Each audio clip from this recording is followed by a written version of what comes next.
Welcome to Mixed Understood, where we talk about identity, the meaning of the word race, and explore the multicultural and multiracial experience through personal stories, candid conversations, and expert insight. Today, we are joined by Rahul Arjun John Yates, founder of HumSub Global Teen, HSGT, and co-creator of the book Mixed-Desis, Stories of Multiracial South Asians. Rahul grew up in LA with an Indian Punjabi mom and a white dad. As the first mixed-race teen in his family, he really felt the challenges of navigating his identity growing up.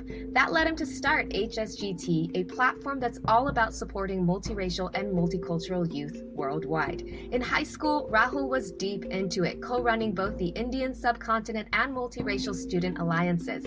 Plus, he interned with multiracial Americans of South California, diving into discussions about his identity. You might have caught him speaking at Asia Society, the Culture Tree, Mixed Asian Media, or UCLA's Mixed Student Union. And get this, he just started college. This is a two-part series. Next week, we'll be talking with Rahul's mother, Punita Khanna, HSGT's lead advisor and co-creator of the book, Mixed-Desis. And then he said, "You're more Indian than me." That was the first time somebody had ever said that to me. And that got me thinking a lot, because I was like, this is the problem with society. Can you claim an ethnicity, a race, a heritage by just how you look? How much of it is your blood? How much of it is the way you engage in that culture? How much of it is like your knowledge?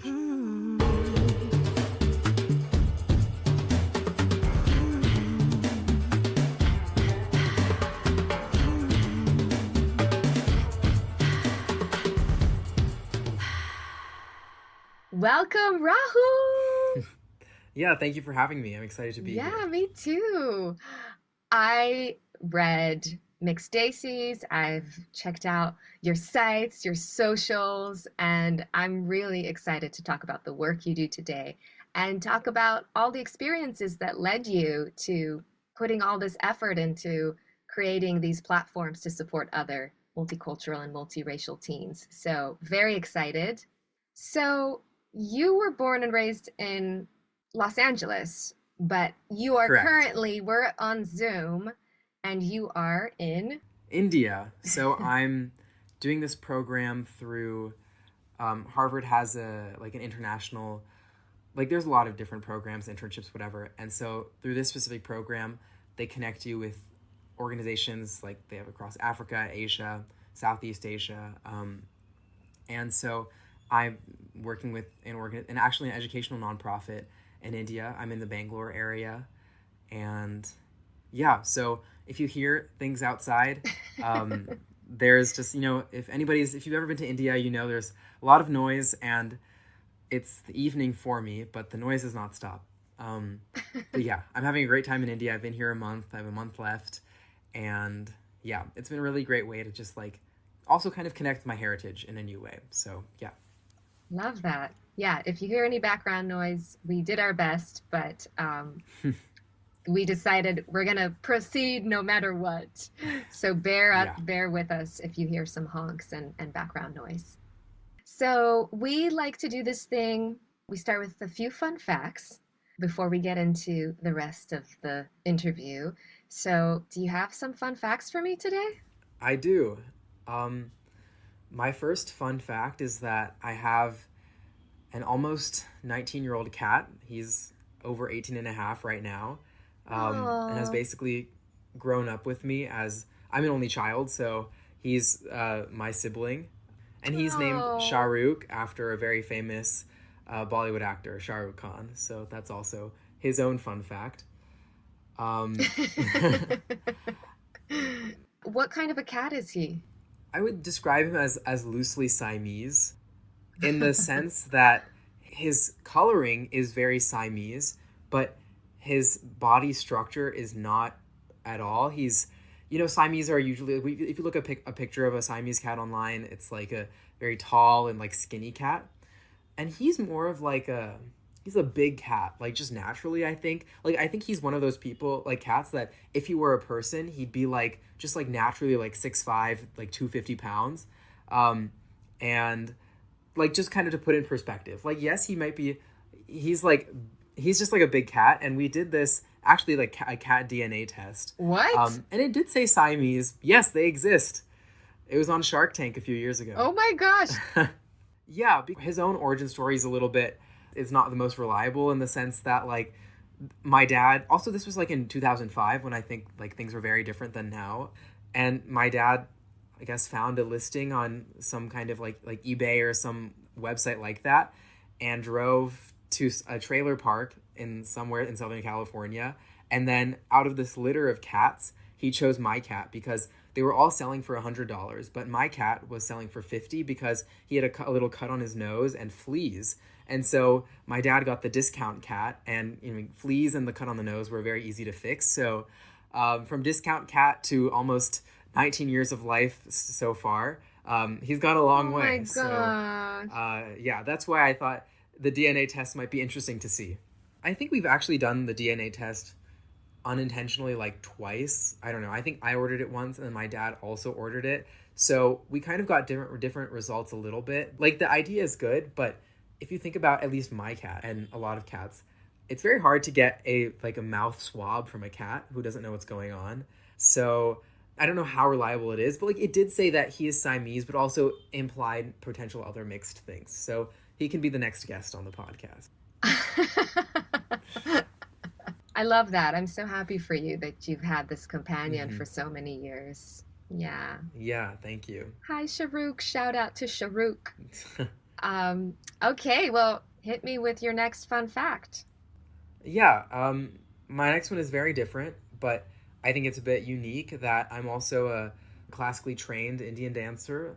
There's this art form called Bharatanatyam, and it's a very old Indian dance form. It's like 2000-ish years old, very much based in traditions related to Hinduism, and like the dance has like a storytelling element where we tell stories related to Hinduism from Hindu mythology.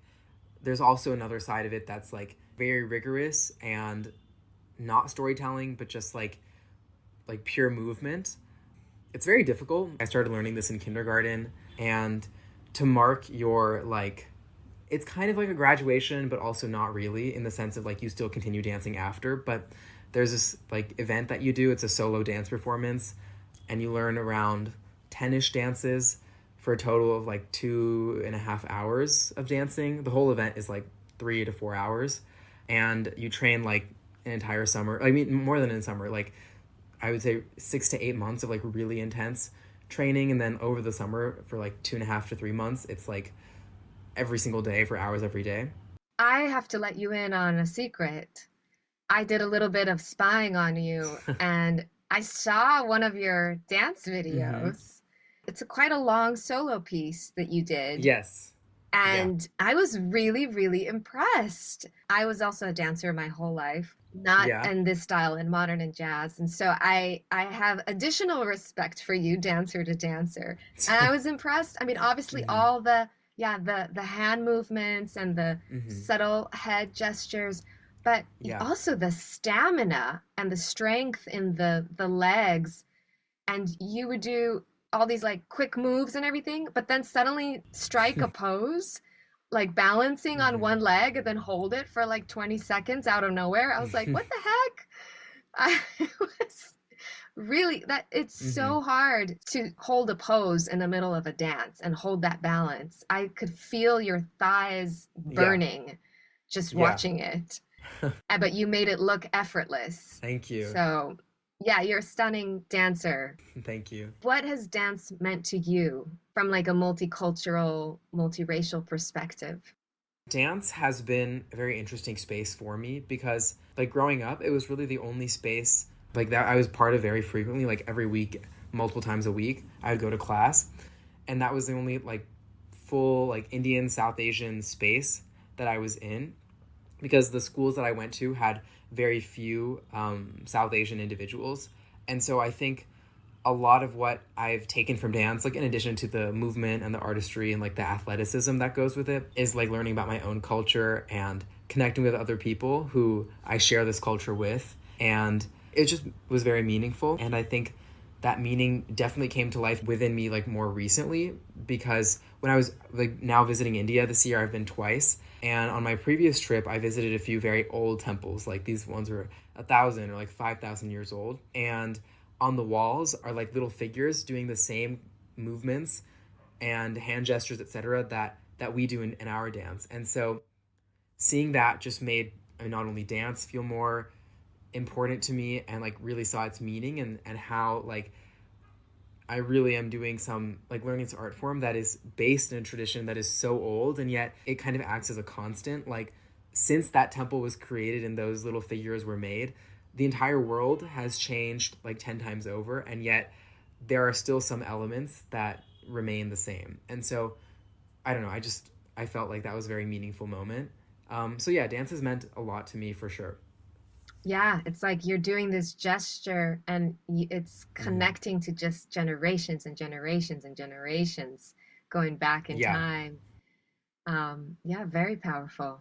I will always, always be a dancer first, no matter what. Even now, I'm doing the podcasting as well. Often when I don't have the words because I'm overwhelmed by grief or overjoyed or something, it's the best way to express it is through dance. It just Mm-hmm. surpasses words. Yeah, absolutely. Alrighty, well, we're coming upon fun fact number 3. This one is probably the least interesting, but What? I think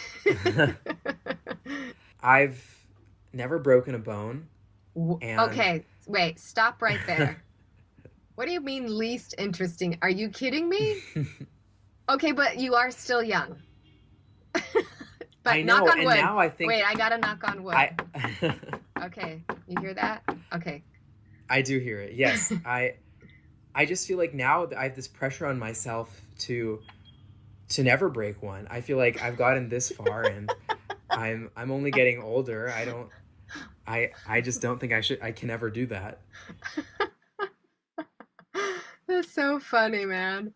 Wow. It is impressive because like the years of breaking bones, like statistically, the highest chances are definitely behind you, maybe, Yeah. right? Like those teenage years or like toddler, I Hmm. remember my older brother and it was like the family joke that we were in competition with breaking bones because every Really? every year my mom had to take one of us to the ER because he definitely won in the end. He definitely broke more bones than me, but yeah, I've broken a bunch of bones and so is my husband actually. And I will say, I know you're trying to keep this clean streak, but it is not the worst thing. I mean, obviously it depends on the break, but Hmm.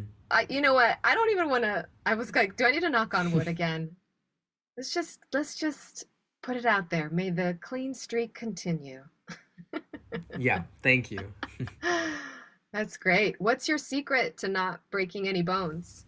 I don't know. I think I just have a very like strong survival instinct, and that gets me out of those kinds of situations where I don't really know. Like it just hasn't happened. Yeah. And then we like cut to Rahul leaving the house in the morning and you're like all patted up with like a helmet and um yeah, no. So you move graciously about the world like a cat. Yes, that's a good way to put it. Maybe it's thanks to Shah Rukh. Yeah, he's lived this long, so he must have a secret too.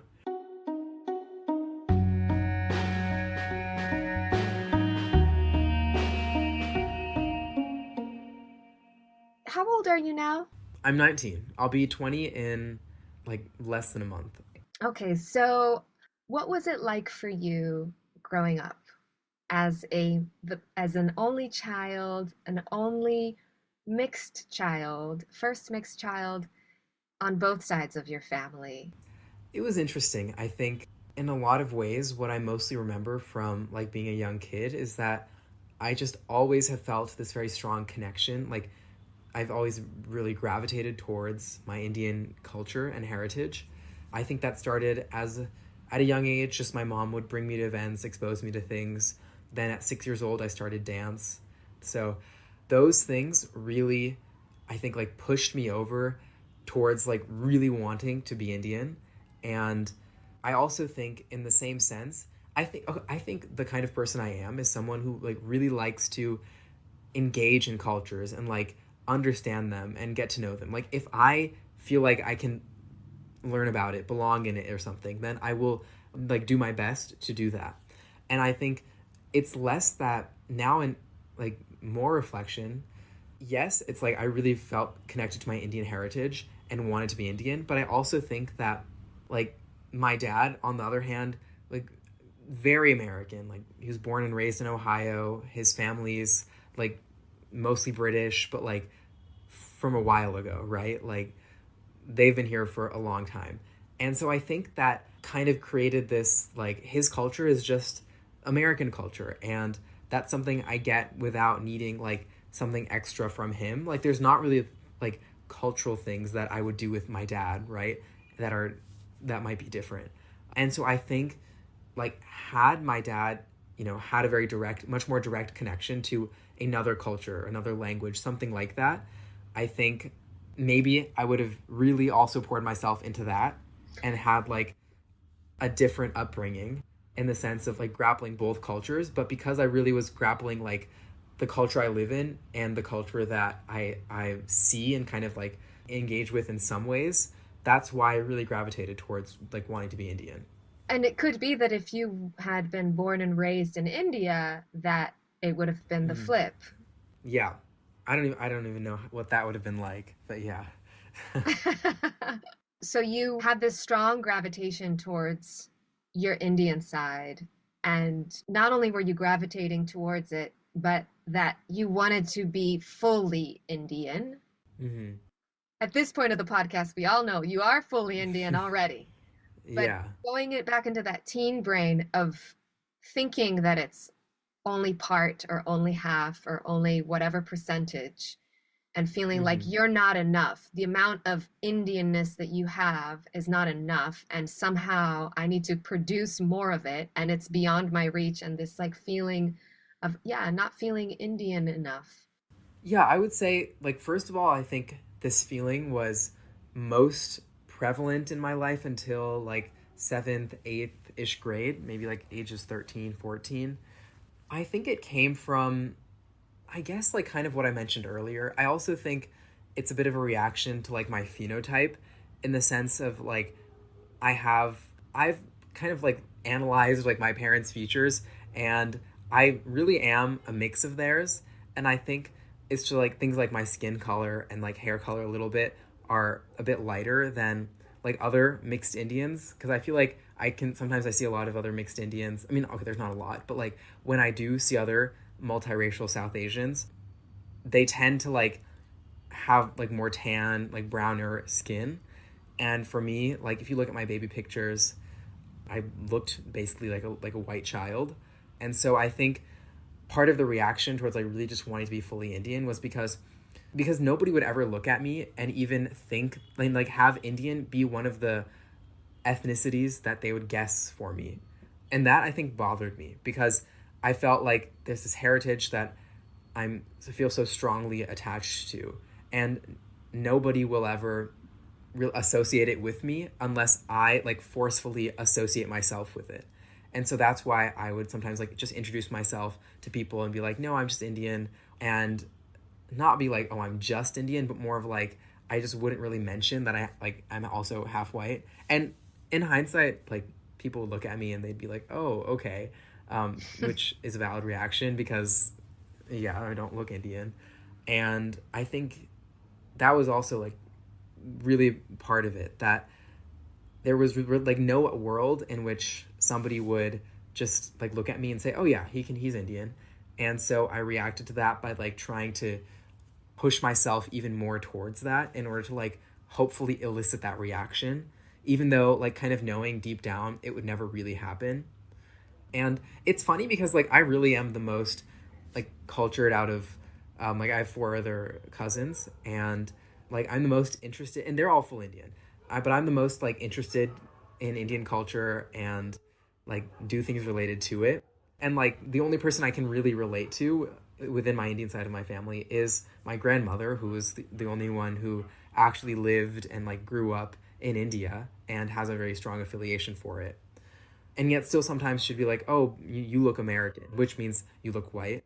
So sometimes I feel like those kinds of things also made me more like radicalized is not the right word, but like in some ways it kind of like I would say pushed me more towards like having this very adverse reaction towards my mixed identity.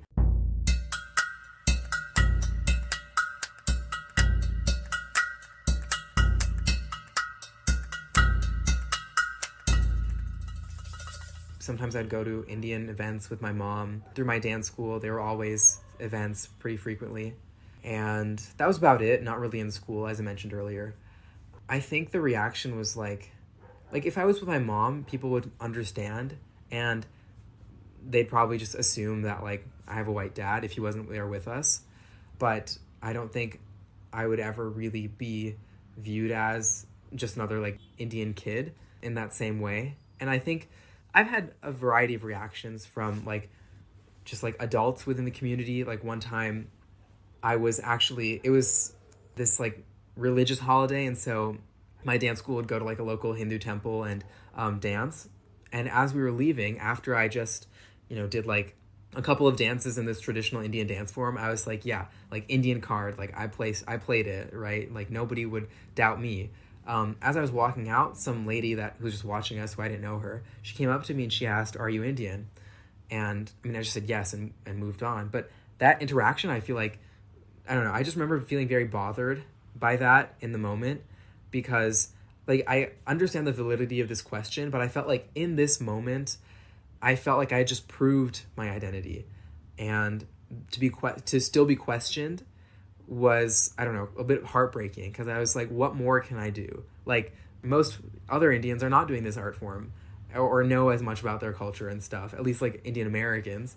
And like I felt like I was doing so much and putting so much effort into knowing and being familiar with this heritage, and still being questioned. And so I would say that also kind of like mirrors how I generally was reacted to in predominantly South Asian circles.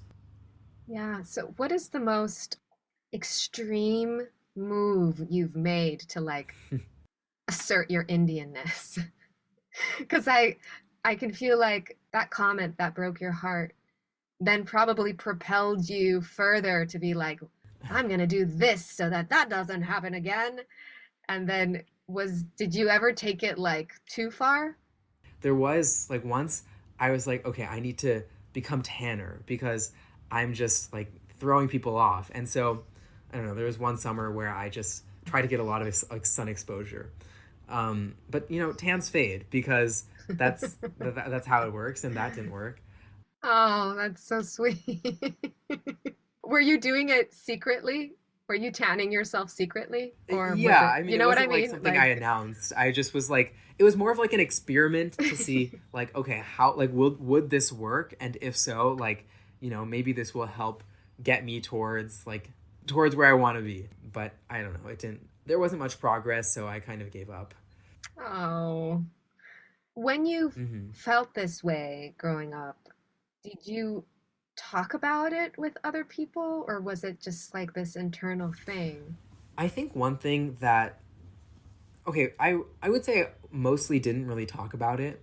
It may have come up like in elementary school, middle school, if I was like meeting new people or introducing myself, like new school year, new teachers, new people. I think one thing I always was like subconsciously aware of when I was introducing myself, I would know that like first of all, my name is a bit difficult to pronounce, so I'd have to go through that process. Second, like seeing my name, my first name and last name, which is like Indian and then white, and then like seeing my phenotype, like it's people don't really put it together. And so I would sometimes like would have like this preparation of like, okay, I'm about to have to explain more about my identity than like somebody who has a more common identity. I don't have siblings, right? And so sometimes I wonder like, what if I had a sibling, and what if they looked more Indian than me, or what if they looked whiter, or what if they looked almost exactly the same as me? Like, what would that experience be like? I think if I had a sibling, I may have been more inclined to talk about it with them, but just not having that also made it kind of hard, because like my parents can only do so much, but this is not an identity that either of them can understand. And because I'm like so perfectly mixed between them, of like there's really not one that kind of like I fit better with. Like if I when I'm with my mom, like people say, "Oh, you look like you look like her," with some obvious differences. And then when I'm with my dad, I kind of think people don't think too much about me. They just, might think I have like some like darker features. I might be tan. Like I'm like a tan white guy. But there's not really a way for me to like connect with them about it. And so it was mostly an internalized like feeling. Like when I think back about it and like think about, there's always this phrase that I think about a lot, but it's like you'll never remember what you said, what somebody said or what they did, but you'll remember how they made you feel. Maya Angelou. Yes, exactly. And I kind of can apply that to this scenario, and like I don't entirely always remember the experiences because they were started when I was young, or I don't really remember what exactly people like their reactions were, but I kind of remember I can still think back on like the feelings I've had in those moments.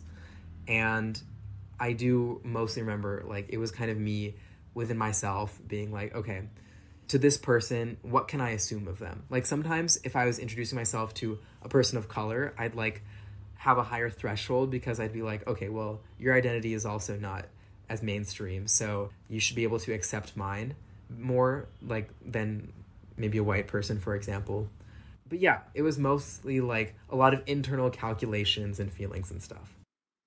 Do you have any memories of kind of feeling like, I don't know, that loneliness maybe, or Mm-hmm. that isolation?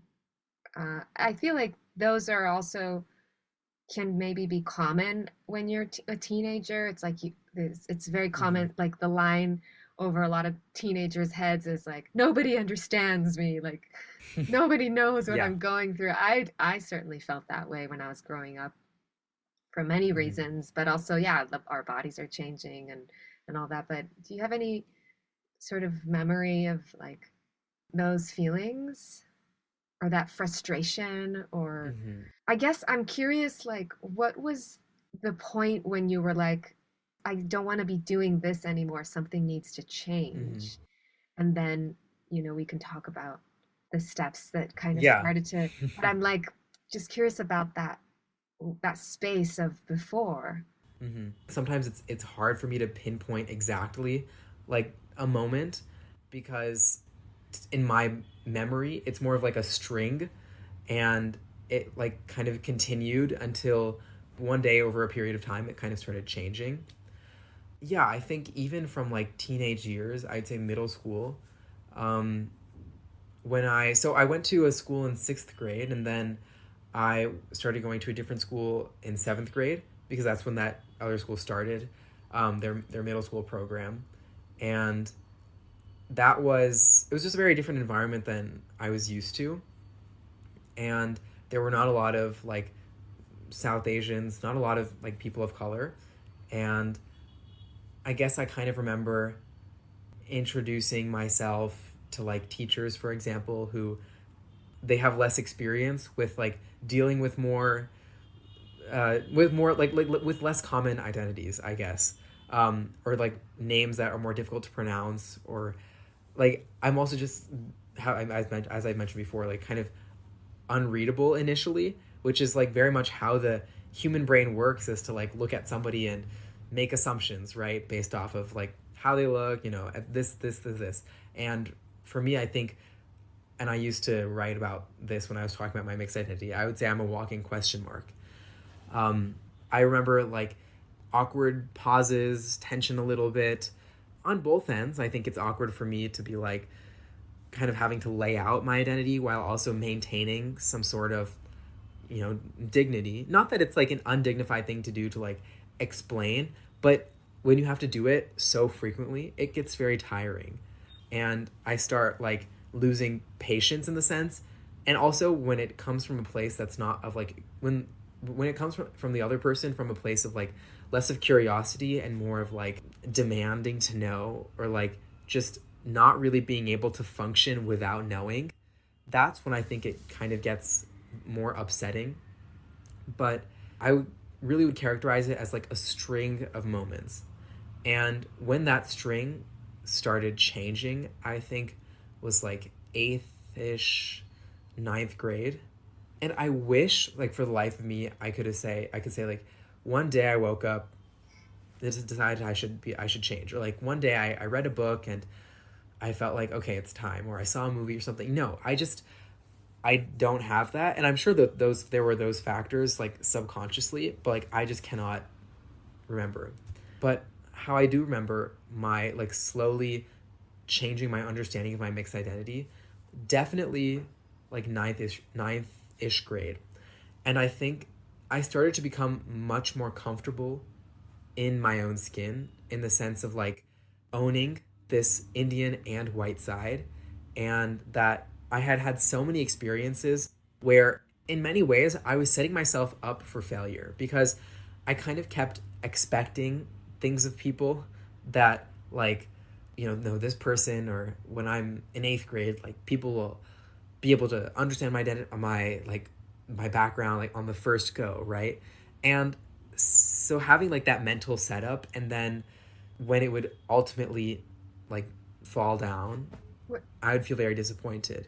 Are you saying like you were at a point where you were perfecting the introduction, and so you were like expecting people to see you right away, or you had already been in school with these students or what do you mean when you say the expectation was there that it would happen faster? Where was that expectation coming from? It's kind of like a mix of what you just said. Like, yes, I was getting better at introducing myself because I had been having these very similar interactions for so long. Also, like, now being more settled out of school, and also being older. Like, I went to my elementary school K-5, so I was there for 6 years. And then I had that one like transition year in 6th grade. So 7th, 8th grade, like, I started to really get to know these people, knowing I'd be with them until senior year. And also, it's like some kind of expectation, like, if you see me around, even though we might be in a class together, or we might like have some kind of group thing together, like, I would kind of expect like that people would pick up on, like, okay, like, one time, Rahul mentioned his mixed identity, or like being like something about Indian, but then he also kind of looks white. So like maybe there's something, or maybe they'd look at my last name and say, okay, well, that's obviously a white last name, but Rahul must be Indian. And I think that's kind of how I look at people, because as a mixed person, I'm very aware of those identifiers in ways that I think people who don't have to like overtly explain their identity are not. So I can like very easily look at somebody's last name, or like somebody's full name, for example, and kind of like think about, okay, this might be the cultures that they are from, or like I can kind of gather things about other people. And so I started assuming other people could do the same. I see this like young scientist who's like building Yes. this device, and he's like leaving crumbs, like very specific clues, and you're like waiting, for the mice to like to go through the maze, and you're like, I've set it up perfectly. Like, why is this experiment not working? Is that exactly a little bit? Yeah. Yes, I'd say it was like that. And I think ultimately the issue was like, it was all kind of in my head, and I was expecting things of people that I didn't necessarily need to, and that becoming comfortable in my own identity, which meant like before, when I was like younger and wanted to just be Indian, if somebody questioned that, I'd feel very like taken offense almost, like, kind of like, how dare you? And like, obviously I'm Indian, like, look at my first name, like, I do Indian dance, like, what do you mean?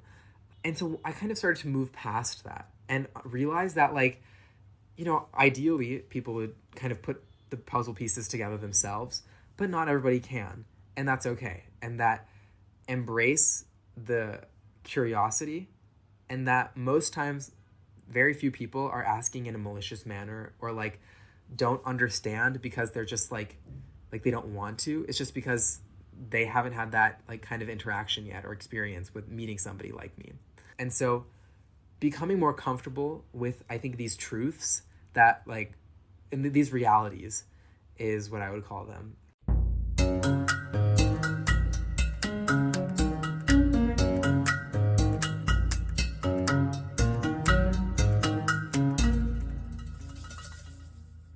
So how did it feel when you started to kind of look at things with a broader perspective? Well, it felt different. First of all, I think having spent 13, 14 years, but okay, well, I'll subtract like up until age 5. I think those years never really count. I don't know what I was doing then, but so like, age 5, 6 to 13, 14 of like not really understanding my own identity and not really understanding how to explain it to others. All of a sudden, like having this like realization, like very much like a light bulb moment, that one, like understanding how other people react to me, and then realizing and like using that understanding of them to then reevaluate how I understood myself, and thinking about like, okay, yeah, I do have a white last name. I do have these like this phenotype. The way I look is very much influenced by that. It is fully like half of my blood and a very other part of my life that I've grown up with and grown up seeing my white family and engaging with them, etc. And I'd kind of been in denial about that. And so leaving that denial and accepting, I think, like this reality really was a very different feeling, because now I could do things like say when I meet somebody like, yeah, my mom's Indian, my dad's white, and they'd be like, oh, okay. And that would make the interactions a lot more smoother than if I just kind of tried to fib and be like, oh yeah, I'm Indian. And, people know what Indian people look like, and they know that, and then they see me, and, one of these things is not like the other. So instead, like avoiding creating that kind of confusion and just very plainly stating it to others and then stating it to myself. And the more I would introduce myself like that to others was also internalizing for me, because then I realized like, okay, I can actually be Indian and joke around with, like, as I had mentioned earlier, like I hated when people joked about me not being Indian or something like that. Now I was more comfortable and I could actually take a joke from somebody else if they were like, oh, haha, but like only full Indians or something. Like, yeah, it might be hurtful, but instead it's like, okay, I know that's likely not coming from like a bad place. And it's just like, it's something that like is kind of like comes with the mixed experience. I think a lot of us like will experience that from other, especially monoracial individuals. And like, it's kind of, it is kind of a microaggression, not to like, not to belittle that, but like also knowing that it's likely coming from a place of a lack of understanding in them, and that I can instead use my presence as a mixed person to like encourage more understanding. But I can only encourage other people to understand if I actually understand myself. And so that was like a big switch within me.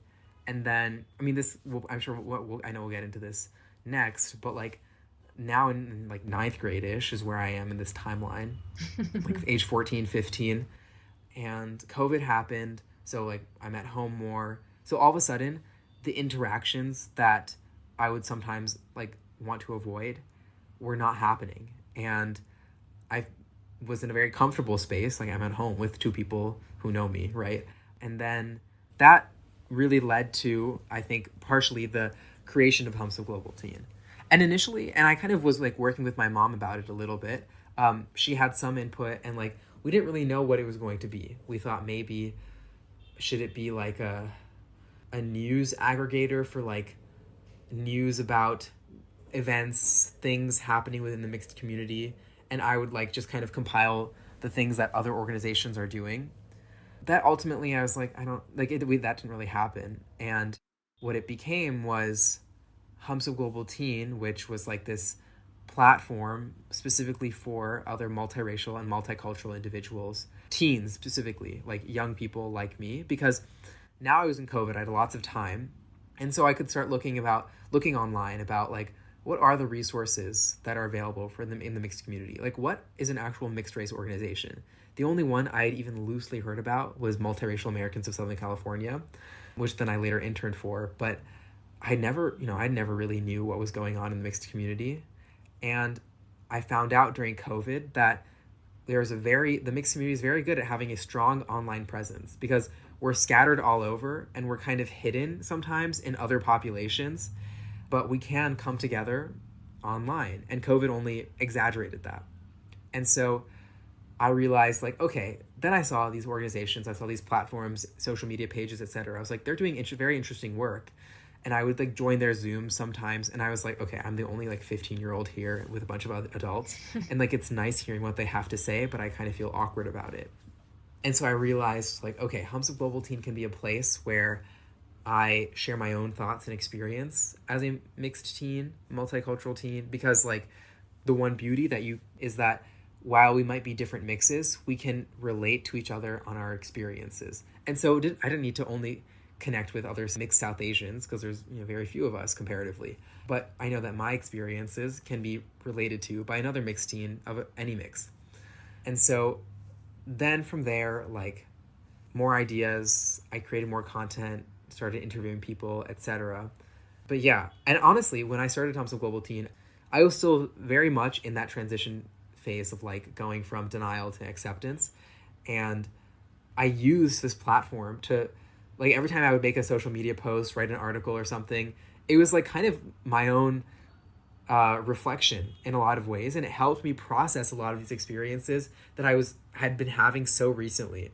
And it really acted in, like, I would say the first like 2 years of HumSub Global Teen really acted as like this avenue for me to share my thoughts, to get out all of these things that had been pent up for years, that I really felt like I had nobody to talk to, no siblings at home, parents who are monoracial, very few mixed friends, very few South Asians, like just very few people to talk to. And so this became a way for me to just put out my thoughts into the world.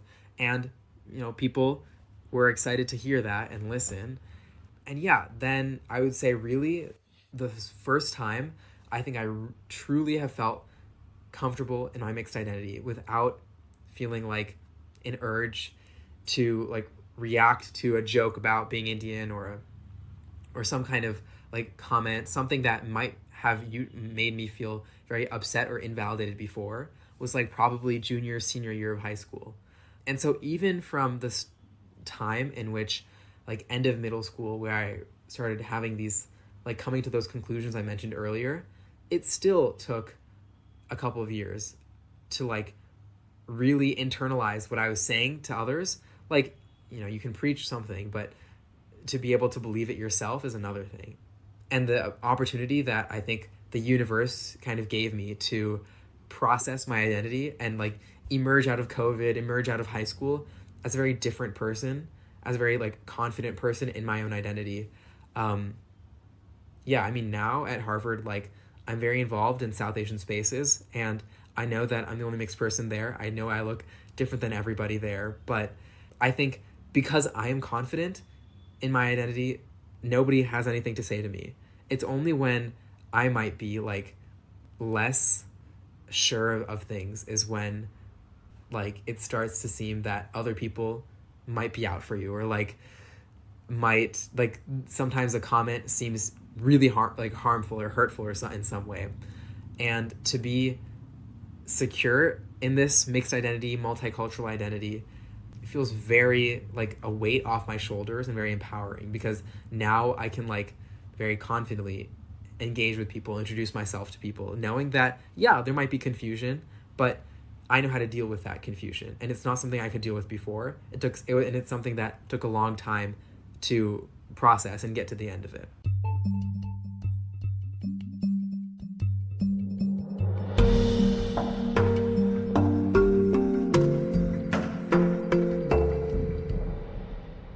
Your parents, particularly your mom, has been so involved.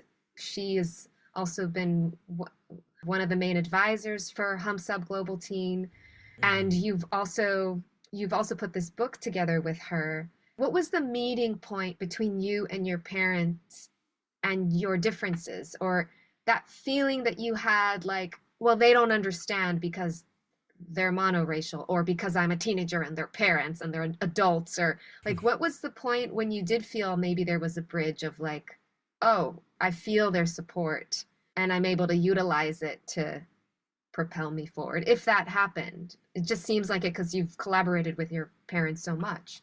Yeah, I think I think my parents, like, just growing up, did a very good job at, like, intentionally exposing me to both cultures. And I think that was, like, kind of in knowing that they are raising a child that they themselves don't really know how to raise, because they can't just raise me like how they were raised, because there are certain cultural elements that don't necessarily carry over.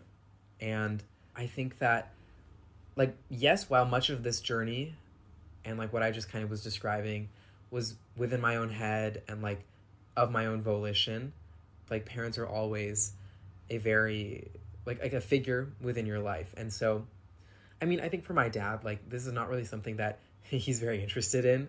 And I think he's like kind of understood over time that I am mixed and that like I have these experiences. I also don't blame him because it's not really something I talk about. It is funny though. I think it's really interesting seeing how he thinks about it. I think because I'm like kind of like my skin color's on the lighter side, I have features that other people who are just considered white have. He's once said to me like a year or two ago, he's like, when I was like kind of, and knowing that I like talk about this mixed stuff, one day we were talking about it and he was like, oh, you know, I've always kind of just, you know, thought you look like another white guy. And I was like, Dad, I was like, really? Because I don't look like you are the white man. Like there is, and we obviously have differences between how we look. But I think like over time, we've kind of come to an understanding and he's understood more. With my mom, I think, and also her being the one like with the Indian culture who's like very much interested in sharing it with me. We've always kind of like, I don't know, collaborate is not really the right word, but like kind of thought together about these kinds of things like culture, race, ethnicity, etc. When I started HumSub Global Teen, it initially came out of this idea, HumSub Global, which was like an idea we both had come up with, but really was also very much my mom's, in the sense that she wanted to like have some kind of platform or a way to talk about her experience as a monoracial individual raising a mixed race child. Like I was born in 2004, which was, you know, not super long ago, but like still at that point, there were very few mixed people, especially like mixed South Asians. So she and my dad had very little support, I think, going through this, especially that like nobody within our Indian circles that we know or white circles that we know had mixed kids. And so I understand that, you know, she had her own difficulties kind of figuring out like, okay, what do I do? What do I do with this kid? And like, what is the best way to go about raising a mixed child? And so that was something that she really wanted to do. And then it branched into HumSub Global Teen, which ultimately became like my own thing that I kind of just took off with. So the idea for this book was something related to multiracial South Asians, a project in some way that could encompass both the experience of somebody like my mother and also a book/project that could encompass my experience as a multiracial person that was the product of this interracial relationship. And the response to it, just like seeing that not only was it validating my experiences, but that other people felt the same way and that they could look at this book, not just other mixed South Asians, but any mixed person, any non-mixed person. Actually, my aunt, my dad's sister, you know, I mean, once again, from a very white family, families have really only ever, I think, been in like white spaces, and they live mostly in other parts of the country. And so, like less diverse parts of the country. And so, while they've always been very open and accepting of like my mom and me being like mixed, the kind of first mixed person in our family, they've not really had to have any direct experiences with it and understanding it. And then I got a text from my aunt a couple months ago. She said, I read your book, and then she called me and we talked about it. And she said, I read the book, and it was eye-opening to like read about my experience, because like my story's in there. And then other people's experiences who mirror mine, and seeing that like this is somebody who is not really even the target audience of the book. Like I would say the first target audience is just like, you know, other people who can really relate to it. Then it's like the mixed community, and then after that is like anybody else. And she falls into that anybody else category. And the fact that she had this, and she's older, like she had this realization and like kind of this perspective change like much later in life because of this book was like like a feeling that I don't think is replicable. Like knowing that I could do something just for her, and that the way, like her takeaways is something that's happening in lots of other people who are reading the book. An amazing experience. Like from a project that I was like, Mom, like, how do we even write a book? Like, what do you mean? Like, when you see books and you buy them, it's like, okay, that's from an author. Like, I don't know, just to put this together, to get people to actually believe in it, and then like independently publish it, and then actually have people read it. Such a crazy and rewarding experience. And having worked on this project together, reading all the stories and reading about the other individuals who are like my mom, who married outside of the community, raising kids, like their thoughts on it, and like understanding more about like, okay, why my mom made like the choices she did to raise me, and like kind of seeing our family dynamics in other people's family is also like very grounding, because it's like, okay, we weren't, doing anything too wrong or crazy, and like everybody was just trying to figure it out, and we ultimately did a pretty good job. It's been very interesting hearing about her experiences, because like I've been doing these podcasts and interviews and like talking to other people, and like I have kind of I know my mom, so I can kind of like, guess what she may have felt, but hearing her articulate it for herself and like share it on podcasts and like in writing has been very interesting to me, because realizing that there was a lot of, calculations that she did and a lot of risks that she took, like, marrying a white guy and moving to California where the rest of the family's in Chicago, like all of those risks and decisions that, I always thought of in a different way. Like I never would have seen them through this lens. Now I am seeing them. And so I think like I have a lot more respect for like how I was raised, and kind of gratefulness that she didn't make any like super bad decisions, honestly. Like, not every mixed person has a great experience with their parents and family and stuff. So the fact that I didn't have that, and that I was like born into this very welcoming environment, but also like steps were taken to ensure that that would continue, that's been something that I'm kind of like seeing in hindsight. And that is like something I'm really appreciating her for. And I think like is kind of adding a new element to our relationship as we like continue to talk about like our culture and heritage, and like the differences and similarities between being like a multiracial child of a monoracial person. And for me, like it's kind of the next step, and now I've processed my mixed identity, and now I'm like, it's kind of like helping others process theirs, which is like what I wanted to do with HumSub Global Teen, and what I think I did do. But like now that was also coming from a place where I was like still processing. And now it's like, here I am, like really just functioning as a resource, kind of like how the adults that I engaged with during HumSub Global Teen, that I would interview, that I would like join their Zoom meetings and like see their discussions, like in a lot of ways, like the role models that they were to me, and like the vocabulary and the way they would articulate their mixed identity, how much that meant to me. I kind of feel like I'm able to do the same for others now. And that is like, it's just a new way for me to give back to the mixed community that has given me so much in the last like 5-ish years. Just overall very rewarding.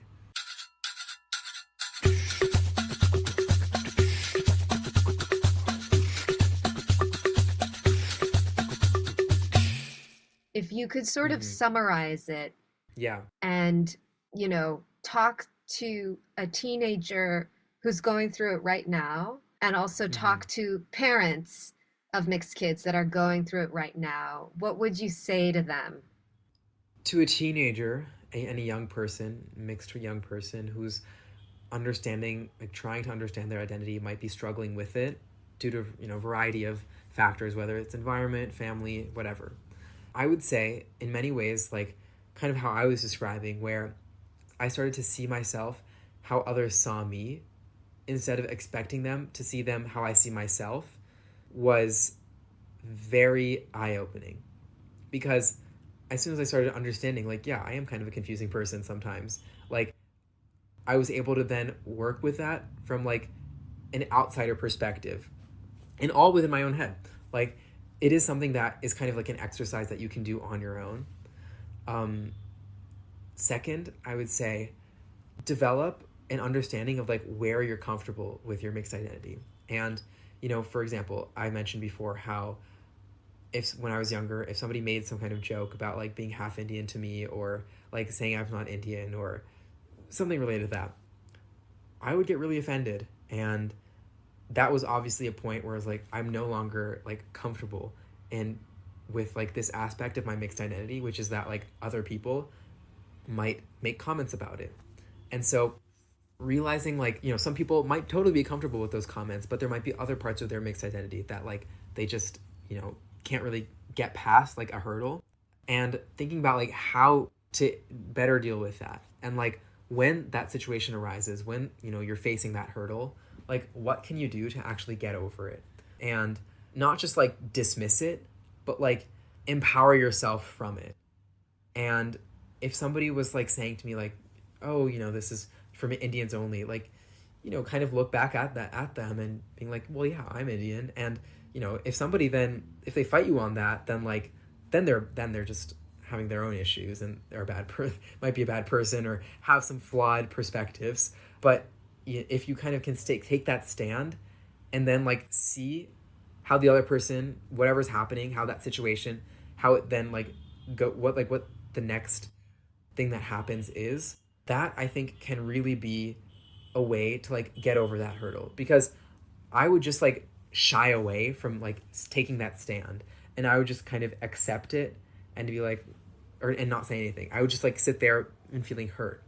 How could somebody say this? Like, I don't deserve this, etc., etc.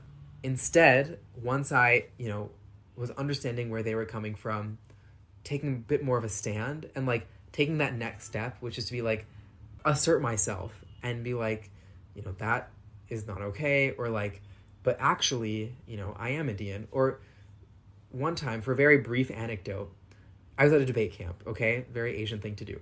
And this was 8th grade too, right in the crux of, you know, when all of these things I've been talking about were happening. And this was, it was a 2-week camp. This is the second week. I kind of had like a little friend group that I would eat lunch with every day. And there was one other Indian guy in it. And I just had assumed by then that like after the first week, he'd see my name was Rahul and he'd like figure out like I'm Indian. So then one day we're at lunch. He's eating a grilled cheese with a fork, like stabbed it and like eating off of it. Weird, right? So I said, you know, I suggested like eat it like a samosa. Not in like a white person racist way, but in like a Indian to Indian way, right? Yeah. And in my head that made total sense, because I was like, well, obviously like we're both Indian, so like he'll get it. He'll be like, oh, haha, and like that makes sense. And then his reaction was like, what? Like, are you Indian? I was like, yes. And then I was like, no way, over a week into this camp, and you didn't realize. And that was one of these moments that I would say, when I've like later talked about like how I started seeing myself as others see me, like now I can understand how he may have not gotten it. And like, yes, he could have done some critical thinking and maybe asked me like, oh, your name is Rahul, and I noticed that's Indian. Like, are you Indian? And, you know, he didn't do that. And it's not really like his responsibility. And so instead, like kind of knowing that I could deal with that in my own way. And so then to finish this anecdote, I was like, yeah, I'm Indian. Like my mom's Indian. And then I was in my head, I was like, okay, should I mention that I do classical Indian dance? And I was like, yeah, I think I should. Maybe one-up him a little bit. And so then I said that. I was like, oh yeah, I do Bharatanatyam. And then he said, you're more Indian than me. And like, wow. And I was like, that was the first time somebody had ever said that to me. And that got me thinking a lot, because I was like, this is the problem with society, that, you know, can you claim an ethnicity, a race, a heritage by just how you look? Or like, what is it? Like, is it, how much of it is your blood? How much of it is the way you engage in that culture? How much of it is like your knowledge? As I mentioned earlier, my full Indian cousins, they're Indian in name and how they look, but they don't know anything about Indian culture. But I know everything about Indian culture, and yet I am the one who has to fight for this Indian identity for so much sometimes. And they can just get away with it, or not get away with it, but like, you know, they can just like, people will look at them and be like, oh yeah, Indian, move on. And that's always something that I wanted when I was younger. And now I'm like past that. But it's just like, you know, how does this whole society thing really work? So anyways, so my second point would be like, have some grace for others. Try to understand where they're coming from more, and be a little more open-minded to like, yes, there's going to be some people who do cross lines and boundaries, but for the most part, like, I would say, I would like to think most people are coming from a good or at least neutral place. And so like being able to work with that more and not get like offended or jump to conclusions. And the third thing would just be know that it does get better over time. I would say one thing that, coincided with me understanding my identity was like I literally just got older, and my brain was changing, and the way I understood myself and society was actively changing. And that totally contributed to like how I could engage with my mixed identity. And then also seeking out resources, and like even some like really the first time I ever started to feel validated, not from myself but from others, was in one of these like Zooms during COVID when it was like a space full of mixed people talking. I could just sit there. I didn't have to say anything. And I could hear somebody coming from somebody else's mouth, my experience. I was like, that was so rewarding.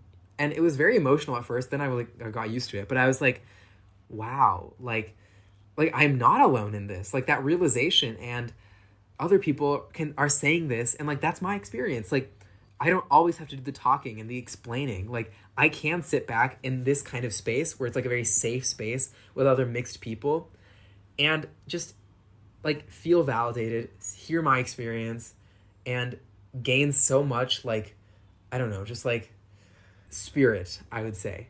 And those spaces were not necessarily easy to find, but once I did find them, you find a lot of them. And so I would say like encourage people to take that leap. This is for both teens and also adults. Like take that leap and look for those spaces. We are in the digital age. Like there's a space for everything, honestly. And so you can find it, and actually like, and people might say like, oh, that's like it's a very cheesy or corny or something. And sometimes it might be, but like overall, the risk reward is like, the reward is so incredibly large that like any maybe awkward element of it, because sometimes those Zooms are awkward, like sharing your experience from other people, whatever, like it's like talking about your identity is an awkward thing, and embracing that and like still going forward in finding those spaces, because it really does wonders. And then this, I guess, takes me to, for adults, for parents of multiracial children, that I guess first, know that it's okay to like not really know entirely where to go, and like using these forums with other parents. Like by now I've seen mixes that you would like, it's like, what? Like that could even happen? Like how did your parents even meet? Like crazy mixes. And so it's like, okay, obviously there are likely spaces for all kinds of people, and you can find those areas like from which you can get support. And then second, I would say don't ever limit things. So like for my mom, she might have in her head thought like, well, I could do this Indian tradition, but maybe it doesn't make sense because like he's half white, like it's not really the most like big tradition, something like that, right? And she could have like started to select which ones we do and which ones we don't do. I could have had a very different upbringing if my mom had, for example, been like, well, why should I take my son to an Indian dance thing? Like, he's a male, he's half Indian, like kind of looks white. Like what would he be interested in it? Probably not. The reason why I started doing dance in the first place was because when I was like 4 years old, my mom took me to a performance, and she said that I was just like mesmerized by what I saw, that she signed me up when I was like finally age appropriate to do so. And if she had said what I said before, like had thought, why take him to this kind of thing? He's not going to gain anything from it. My life would totally be different right now. And so things like that, just like expose your child to everything, every part of their culture, so that they know what they want to do. And maybe they gravitate towards one culture more than another just naturally. Or maybe they like both really purely equally. Or maybe they don't want either. Like honestly, it's all up to them, but like let the choice be the child's, not the parents. And as a parent, I would say it is a responsibility to like do your best to expose a kid to as much of your culture as you can. And a lot of the times, especially from like parents from immigrant backgrounds who like might be marrying out of the community. Like for example, my mom and like Indian, South Asian in the US still today, like grow up in most of the time like very predominantly South Asian communities, and so they are used to community gatherings and things, and like having people who look like you around. And so you might start if you're raising a mixed kid, you might think, well, he's he or she might feel uncomfortable in if I take the kid to this Indian space or something, like it might be like more harm than good. But first of all, I would say most of the time it's going to be much more good than harm. And it is really important to give your child the opportunity to experience that space so that they can choose for themselves, like if it's a space that they want to continue engaging with. What would you say to parents who want to support their kid? They can see that they're struggling and the kid is like not letting them in. Yeah, well, I mean, yes, one thing is like I think teens universally might not want to talk about their feelings and stuff. And so I would probably say, like, if my mom or dad had asked me, like, hey, what are people reacting to your mixed identity weirdly? Like, that would be so weird. I'd probably be upset and like not answer.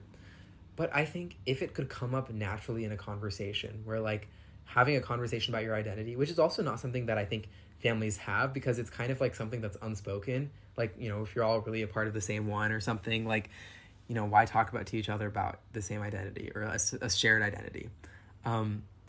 But if you can kind of bring it up, like maybe if my mom had a conversation, she was like, the other day, like I was in some space and like somebody was shocked that I was Indian or something about that, then maybe I'd be like, oh, you know what? Like, yeah, the other day people are always shocked when I say I'm Indian. And even though like we may have both had gotten the same reaction, it came from me being mixed and her, maybe somebody, like she said, sometimes people think she's Hispanic, for example. It came from different places, but ultimately we can find commonality in that experience. We can talk about like, okay, so then like, how did we each think about that and like react to that and go forward from there, from a reaction that we may not have liked to receive. And that can be a really passive way to start talking with your kid about like things related to identity without making it seem like you're trying to be like some investigative journalist or like just like poking around in their lives. But I would also say like, leave some space.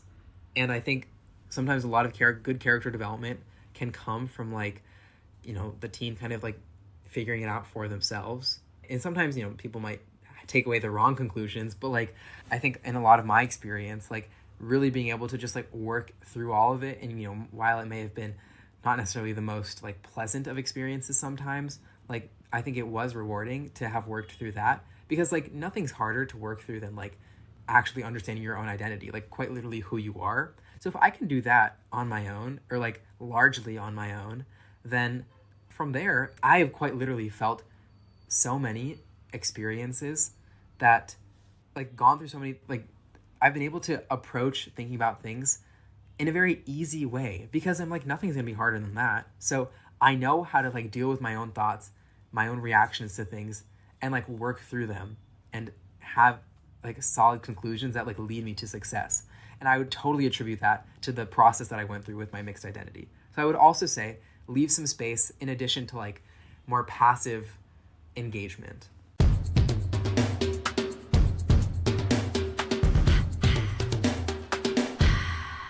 It was really, really special to have you here. And I loved watching you light up when you talked about certain things. It means a lot to me. So just as we wrap up here, other than obviously HumSub Global Teen and Mixed-Desis, is there anything else that you want to recommend to mixed teens, young adults? This is just random. Like this one book that I read in 10th grade, it's called Everything I Never Told You by Celeste Ng, who is the same author of Little Fires Everywhere. So she's very famous for that, I'm not sure how famous this book is, but it's about like a mixed Asian family set in like this 1970s Ohio. The whole plot is not actually related to like identity, but it's identity and like the mixedness of the family is so delicately woven into the whole story that like you're reading a book about like there's an actual plot and stuff, but there's so much about like identity. I felt so like seen in that book.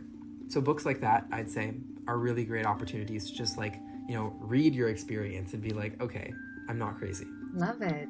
Oh, okay. I'm going to check it out. Where can people find you?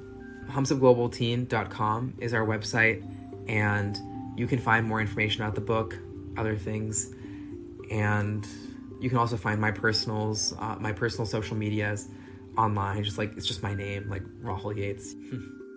If you guys enjoyed this episode, if you learned something new, if you're a teenager listening, if you're a parent listening, please share this with your friends, with your family. Please follow, like, subscribe. Would really appreciate a review. Any support helps. Also, if you have any feedback, if this conversation today has sparked something inside of you that you want to share, then please share it with me. You can email me at mixunderstoodpod@gmail.com, or you can leave a voicemail at 323-524-8662. I would love to hear from you. And I'll also put all of these links in the show notes as well. And lastly, this podcast has a Patreon, and it would mean so much to have your support. And on that note, we're going to have to say goodbye to Rahul, but you can stay in touch with them through all of the platforms he's mentioned. HumSub Global Teen has an Instagram page that has just a ton of resources in there. Those posts are so educational. I've been following them. I loved reading them. There's a lot to learn over there. So go check out their Instagram page as well as their website, and buy Mixed-Desis. I've read it. I loved it, and I'm not South Asian, but I felt seen. I felt heard. I connected with people's stories, and yeah, it's just a fantastic book. So on that note, thank you again, Rahul, and all the best, all the very, very best in everything you do in your life. I mean, you're off to an incredible start, and I wish that life will just continue to surprise you and bless you and teach you and expand you and stretch you, and that you know, in 10, 20 years from now, or 80 years from now, you'll look back and you'll just be so proud of yourself. You are an incredible young man.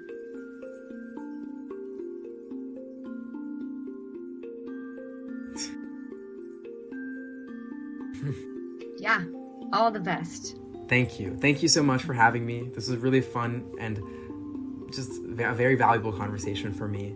And I hope that all of the listeners can also have takeaway, may spark something. Yeah, just thank you. All right. Okay. Bye-bye. Yeah, bye everyone. This episode was produced by me. Music by Matthias Kunzli.